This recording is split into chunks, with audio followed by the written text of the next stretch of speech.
हाय दोस्तों, again welcome. बहुत सारे लोग मतलब कुछ लोग म्यूचुअल फंड में इन्वेस्ट करते हैं, ठीक है ना। कुछ लोग स्टॉक्स में इन्वेस्ट करते हैं, बट लोगों को ये मतलब उतना आइडिया नहीं होता कि हमको किस में एग्जैक्टली पैसा डालना चाहिए और हमको किस में कितना रिटर्न मिल सकता है। ज़्यादातर आपने देखा होगा कि टीवी पर भी या बहुत सारी जगहों पर म्यूचुअल फंड का ही ऐड आता है कि म्यूचुअल फंड में इन्वेस्ट करो, इतने टाइम बाद आप इतना इतना डालते चलो तो कंपाउंडिंग इंटरेस्ट बनेगा और इतना पैसा बन जाएगा, ठीक है ना। मैं मानता हूँ वो बात सही है, बट आपको क्या कभी किसी ने बताया कि स्टॉक एसआईपी में कितना पैसा बन सकता है?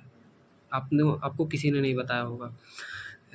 आप किसी भी म्यूचुअल फंड का उठा के देख लेना कि उसने कितना रिटर्न दिया है, मतलब ऑल टाइम में, ठीक है ना, कंपाउंडिंग में। बट आप किसी भी स्टॉक्स का उठा के देखो, आप स्टॉक्स ने मतलब इतना भयंकर रिटर्न दिया है और इतना बड़ा रिटर्न दिया है कि आपको म्यूचुअल फंड दे ही नहीं सकता।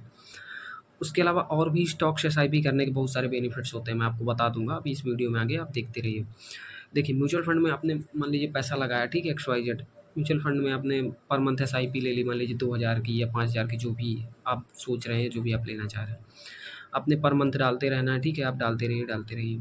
अब यदि आप मान लीजिए कि उसमें आपको ना तो डिविडेंड मिलना, ठीक है, ना तो स्प्लिट मिलना किसी स्टॉक्स का, ना तो बोनस मिलना, मतलब किसी भी कॉर्पोरेट एक्शन का आपको फ़ायदा उसमें नहीं मिलने वाला। जो भी डिविडेंड जाने वाला है, जो भी ये सब जाने वाला, वो सब जो भी म्यूचुअल फंड ऑर्गेनाइजेशन है या जो भी म्यूचुअल फंड कंपनी, वो आप पैसा कमाएगी, आपको सिर्फ रिटर्न मिलेगा जो भी आपने पैसा लगाया उस पर कंपाउंडिंग के साथ। बट यदि यहीं पर आप स्टॉक एसआईपी करते हो, ठीक है ना, स्टॉक एसआईपी का सबसे बड़ा बेनिफिट ये है दोस्तों, मैं आपको बता दूं कि एक तो लॉन्ग टर्म में स्टॉक से ज़्यादा म्यूचुअल फंड को रिटर्न देना नहीं है। मैं आपको ये चीज़ पहले क्लियर कर देता हूँ, ठीक है ना। स्टॉक से ज़्यादा रिटर्न म्यूचुअल फंड को नहीं दे पाना है।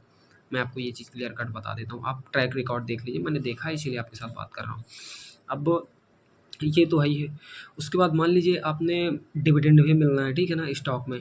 आपको बोनस शेयर भी मिलना है। मान लीजिए एक्स वाई जेड आपने स्टॉक में, मान लीजिए आज आपने 10 स्टॉक्स खरीदे, मान लीजिए, ठीक है, एचडीएफसी बैंक के या रिलायंस के, भारतीय एयरटेल, किसी को आपने खरीद लिया। अब उसमें जो भी कॉर्पोरेट एक्शन होगा, मान लीजिए आने वाले समय में ईयरली आपको 3-4 बार डिविडेंड देती है कंपनी, वो डिविडेंड भी आपको रिसीव होगा।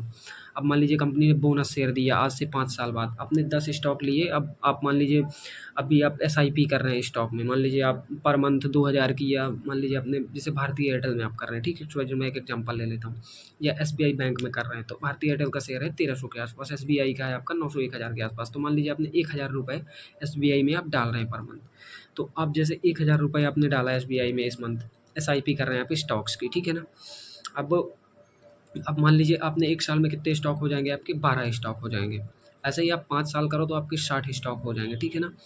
बट यदि आपने ये सोचा कि मान लीजिए एक बार भी उसने बोनस शेयर दिया, तो आपके पास यदि 1 शेयर है, तो आप मान लीजिए उसने 1:1 का बोनस दिया, तो आपके डबल शेयर हो जाएँगे।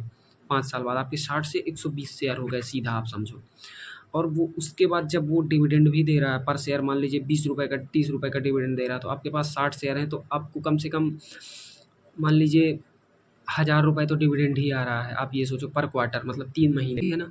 तो ऐसे मतलब मेरा कहने का मतलब यही है कि आप स्टॉक में, अब जैसे लॉन्ग टर्म मान लीजिए उसने उसने एक स्टॉक ने स्प्लिट दिया, ठीक है, स्प्लिट दिया मान लीजिए 1:10 का, तो आपका जो आपने जो बाई किया था 900 पर, मान लीजिए एसबीआई, वो आके आपका आ गया लगभग मान लीजिए 100 रुपए या 150, जो भी स्प्लिट दिया उसने वहाँ आ गया, या 200 रुपए आ गया। अब उसके बाद आपके पास नंबर ऑफ शेयर बढ़ जाएँगे, आप पहले सोचो। अब जब फिर वो शेयर वहीं जाएगा धीरे-धीरे, तो आपके पास मतलब कितना सारा रिटर्न आपको मेंटेन होके मिलेगा, आप ये सोचो पहले। तो और फिर उसके बाद जब आपके पास नंबर ऑफ शेयर बढ़ जाएँगे, अब वो जब डिविडेंड देगा, मान लीजिए आपके पास 10,000 शेयर हो गए या 5,000 शेयर हो जाए, एक्स वाई जेड, धीरे-धीरे आपने जैसे स्टॉक में आप जैसे आप म्यूचुअल फंड में पैसा लगाते हैं, वैसे आप स्टॉक्स में मान लीजिए लगा रहे हैं, तो आपका धीरे-धीरे मान लीजिए 500 शेयर हो गए, 1000 शेयर हो गए, 5000 शेयर हो गए, क्यों नहीं हो सकते? हो सकते हैं।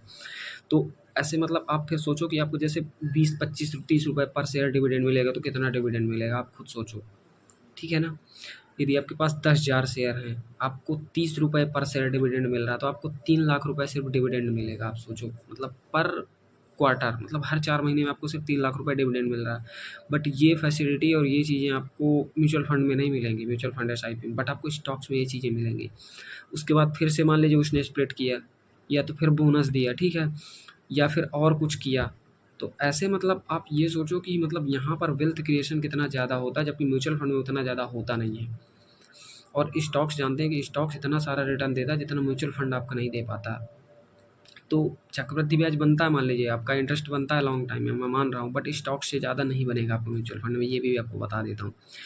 तो आई थिंक आपको समझ में आ ही गया होगा कि आपको स्टॉक एसआईपी करना चाहिए या तो फिर म्यूचुअल फंड एसआईपी करना चाहिए। मेरे ख्याल से आप भी समझ ही गए होंगे कि स्टॉक एसआईपी, मैं ये नहीं बोल रहा हूँ कि आप पूरा पैसा स्टॉक एसआईपी में डालो, आप स्टॉक एसआईपी भी करो, आप म्यूचुअल फंड एसआईपी भी करो, और आप देखो एक बार ट्रायल करके कि किसमें कितना पैसा बन रहा है और कितना कौन बना के दे सकता है पैसा।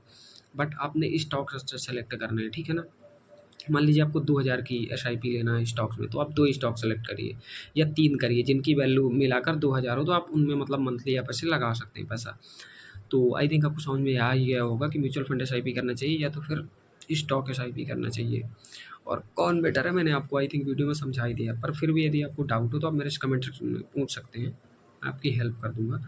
बाकी वीडियो देखने के लिए आपको बहुत-बहुत धन्यवाद।